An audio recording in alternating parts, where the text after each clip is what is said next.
ये दिसंबर का महीना है। सर्दियों का मौसम आ गया है और पहाड़ों में ठंड बहुत ज़्यादा बढ़ गई है। हेलो हाय, मेरा नाम पंकज जीना है और ये है तुम्हारी मेरी बातें। कैसे हो? जिंदगी में सब ठीक ठाक है? यहाँ भी सब ठीक ठाक है यार, थोड़ी ठंड ज़्यादा बढ़ गई है। अच्छा, हम इंसान ना कभी कहीं खुश नहीं रह सकते। मतलब जब गर्मियाँ शुरुआत में आती हैं तो हमें बहुत अच्छी लगती हैं, लेकिन फिर धीरे धीरे जब गर्मी बढ़ने लगती है हम कहते हैं अरे यार गर्मी आ गई है। वैसे ही बरसातों के साथ होता है और वैसा ही ठंडियों के साथ होता है। अब आजकल जाड़े का मौसम आ गया है और इस मौसम के साथ बहुत सी परेशानियां बढ़ने लगी हैं। अब सबसे बड़ी दिक्कत तो है वॉशरूम जाने की। सुबह सुबह जब आप वॉशरूम जाते हो और वेस्टर्न वॉशरूम में बैठते हो तो ऐसा लगता है जैसे किसी ने बर्फ की सिल्ली के ऊपर बिठा दिया हो। वैसे मैं ज़्यादा कंफर्टेबल हमेशा हिंदी वॉशरूम में ही करता हूँ। मुझे लगता है कि यार यहाँ व्यवस्था ठीक ठाक है। क्योंकि होता क्या है ना, जब आप ठंड के साथ बैठने की आदत बना लेते हो तो आपको ऐसा लगता है कि चलो वक्त गुजर रहा है गुजर रहा है गुजर रहा है, और कितना वक्त वहाँ गुजर जाता है पता ही नहीं चलता। बीच में तो एक बड़ी ख़राब आदत आ गई थी, मोबाइल लेकर जाने की। तो उसमें टाइम का पता ही नहीं चलता था। तो इंडियन वॉशरूम में तो पैरों में दर्द हो जाती थी, वेस्टर्न में पता ही नहीं चलता था। तो मैंने तो ये भी सुना है कि कई देशों में ऐसा होता है, लोग वॉशरूम जाते हुए अखबार या फिर कोई किताब लेकर के जाते हैं। खैर, हम इतने मॉडर्न तो कभी नहीं हुए कि अखबार और किताब लेकर के वॉशरूम चले जाएं। पर हाँ, मोबाइल लेकर के कभी कभार वक्त बिताया है हमने वहाँ। और उसमें भी कहते थे थोड़ी सी तो वीडियो यार इसको देख लेते हैं, दूसरी वीडियो देख लेते हैं, तीसरी वीडियो देख लेते हैं, टाइम का पता ही नहीं चलता था। अच्छा, आजकल ठंडियों के वक्त में पहाड़ों में ख़ास तौर पे जब आप वॉशरूम का पानी इस्तेमाल करते हैं ना, तो ऐसा लगता है जैसे कमर के नीचे के हिस्से पर किसी ने कोई तलवार मार दी हो। एकदम से महसूस ही नहीं होता है यार। और जब आप हाथ पैर धोने जाते हो ऐसा लगता है कि वो ठंडा पानी हाथों में पड़ता हुआ जैसे आपको कोई सज़ा दे रहा हो। मैं आपको एक किस्सा बताता हूँ। हुआ क्या कि गर्मियों का मौसम था यहाँ।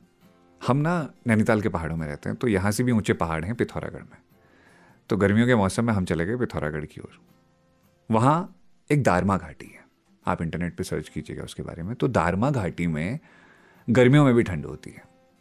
तो जब हम वहाँ रुके थे तो व्यवस्थाएं बहुत ज़्यादा नहीं थी। वॉशरूम में पानी बाहर से ले जाना था। तो जो ड्रम रखा हुआ था वहाँ, वो रात भर में जम गया था। अब हम लोहे की बाल्टी से उस ड्रम को फोड़ने में लगे हुए थे।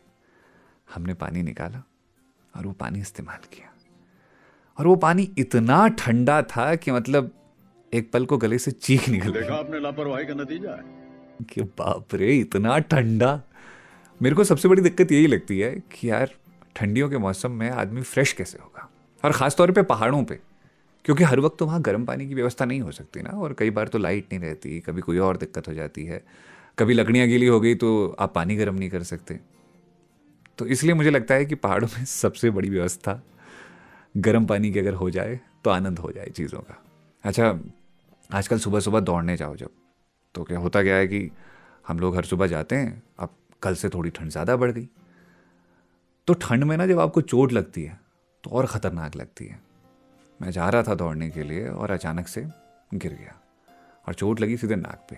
तो इतनी भयंकर दर्द हुई, थोड़ी देर के लिए ऐसा लगने लगा कि अरे यार क्या करें, हाल ख़राब हो गया। और वो जो नाक पे ठंडी हवा लगती है वो तो आपको बिल्कुल ऐसा कर देती है कि भाई साहब किसी ने ऐसे पकड़ रखी है आपकी नाक, और भयंकर वाला दर्द होता है। पर कहते हैं कि दर्द कितना भी बड़ा हो ज़्यादा देर नहीं टिकता। फिर सुबह का सूरज आता है।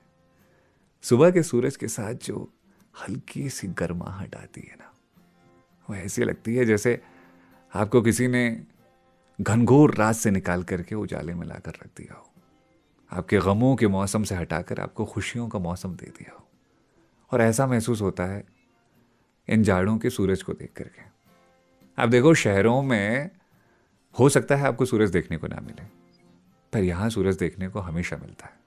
आप अगर इंस्टाग्राम चलाते हो तो देखना, मैं लगभग हर सुबह वहाँ सूरज की एक तस्वीर पोस्ट करता हूँ, या उस सुबह की जहाँ मैं दौड़ने जाता हूँ, जहाँ मैं घूमने जाता हूँ। आप मुझे बताइएगा कि आपके साथ भी ठंड में ऐसा कुछ हुआ?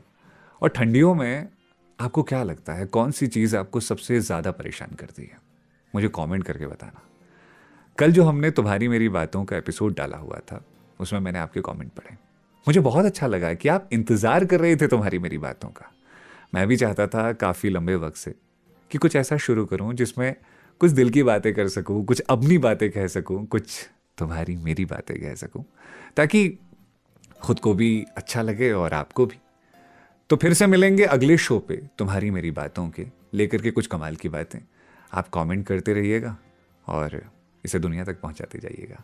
शुक्रिया प्यार देने के लिए। ये हैं तुम्हारी मेरी बातें। मेरा नाम है पंकज जीना। एक टाइट वाली जप्पी आपको।